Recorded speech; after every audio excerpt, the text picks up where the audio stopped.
పథకాలు ఇవ్వడానికి ఇక్కడికి ఎందుకు వచ్చాడు వాడు? ఇక్కడికి పథకాలు ఇవ్వడానికి ఓట్లు వచ్చాడు వాడు ఇక్కడికి. ఓట్లు మనకి వచ్చి మనవి మన ఓట్లు ఎందుకు మనకి వచ్చిన వాడికి ఇక్కడికి ఇక్కడ రాకూడదు. మూసి అక్కడికి రాకూడదు వాడు. మరి మూసి ఓట్లు కావాలా వాడికి? ఎలా తీస్తాడు ఇల్లు? ఎవరికి అధికారం ఎందుకు తీస్తాడు వాడు?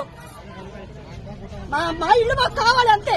మేము ఊరుకునేది లేదు. ఖబర్దార్ రేవంత్ రెడ్డి, మీకు లేడీస్ అందరూ ఊరుకోరు. ఇక్కడ అందరివి ఆడవాళ్ళ పేరు మీద ఉన్నాయి. నువ్వు ఆడవాళ్ళకి న్యాయం చేస్తారన్నావు, ఆడవాళ్ళకంటే న్యాయం చేస్తున్నావు. ఊరుకునేది లేదు.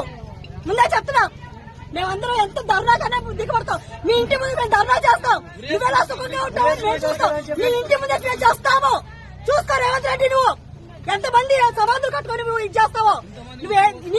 నీకు ఏ ప్రాజెక్టులు కట్టుకుంటావో ఇక్కడ నీకు ఎంత లాభం లేకుండా నువ్వు ఇంతమంది పేదవాళ్ళకి గుండెల్లో కొడుతున్నావో మాకందరికి తెలుసు.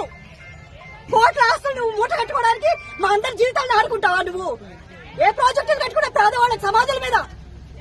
ఊరుకునేది లేదు. ఖబర్దార్.